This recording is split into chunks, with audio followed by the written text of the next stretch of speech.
Sony have released firmware version 4 for A7s3, and it's gonna give you new options to import LUT in your camera, and then you can have new controls for your focus and your exposure settings.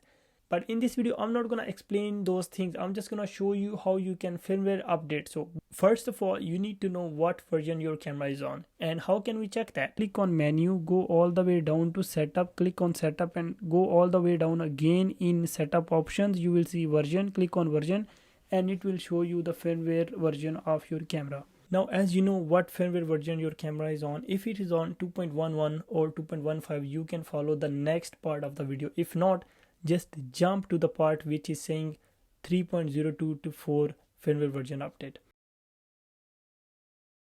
Now to go from 2.11 to 3.01, what you have to do is you have to go to the web browser and search for firmware version of Sony A7s3 number 3.02, and it will bring you on this page. When you're on this page, simply come here and click on this, and then it will give you this info that from version 2.15 you should go to 3.01, and then you can go to 3.02. and if you are on version 2.11 or earlier, first you'll have to go to 2.15 and then you can upgrade to the other firmware versions. And when you know the firmware of your camera, just go down and click on, if you are Windows or Mac, whatever. I'm on Mac, I will click on Mac and it will go open a new page. I have the download here, but before downloading the firmware version, I'll have to download the Sony camera driver so it can run the firmware. So to do that, what I will do is I will go down here and you can see Sony camera driver. I'll click on this, it will redirect to new page and I will click on download now.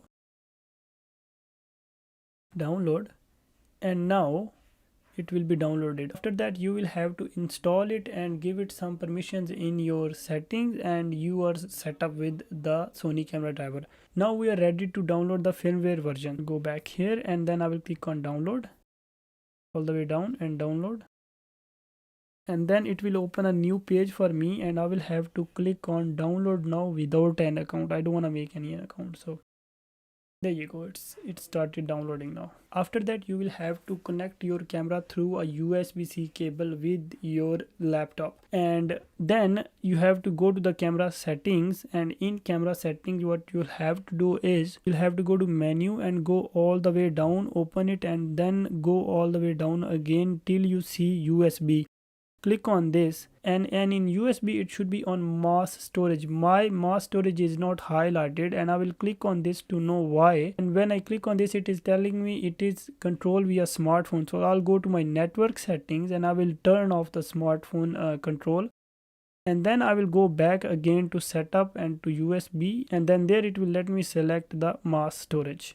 Now you are ready to connect your camera with USB to your Mac or PC. But before that, let's just run the firmware update. So I will go in my downloads and I will click on this update firmware, and then first of all I'll have to go to 2.15 because mine was on 2.11, and I will put my password, do OK, and there you go. I will start. Now it's telling me you can connect your camera, turn on your camera and connect it. So I will go and connect my camera, and then it will check the version, and after that it will automatically reset the camera. When it will reset the camera, your camera will turn off and turn on, but the firmware update program will automatically detect it and you'll have to allow it again. Now it will start running the firmware update. So when it goes on run update, it means it's running the update now. Gonna take at least 15 to 20 minutes. It takes a lot of time, to be honest, and when it will be done, you can finish. You can click on the finish. From 2.15 to 3.01, you'll have to click on the second firmware update, and it will open and it will follow the same routine which you did for 2.15.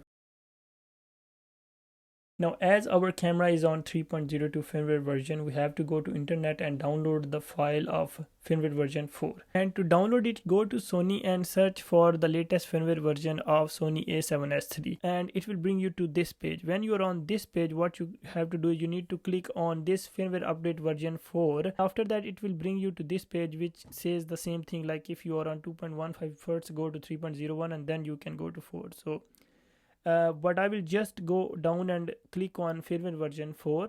When I will click on this, it will open a new page. I can just click on download, then I will come down, scroll all the way down and click on download. After you are done with the download, what you have to do is you have to put your card in your camera, go to menu, go to media, format the card, and then eject the card. Insert the card in your laptop, go to the file wherever it is, copy the file into the root structure of your card. What it means, just open the card and drop it. Don't go in any folder, just in your card's root structure.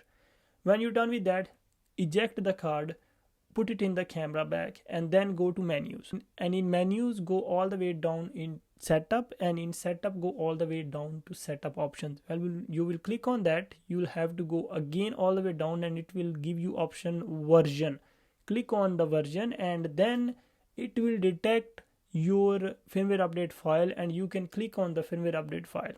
Before you click on that, make sure that battery of your camera is fully charged, and then when you click on that, your screen will go blank. It will feel like it's off. It will not be off. There will be a red light blinking on your camera right under where the playback button is. And when the firmware update is done, your screen will come back and it will show that firmware update is done. I hope this video was helpful for you. If it was, please give it a thumbs up and don't forget to subscribe for more amazing videos like this. Thank you so much.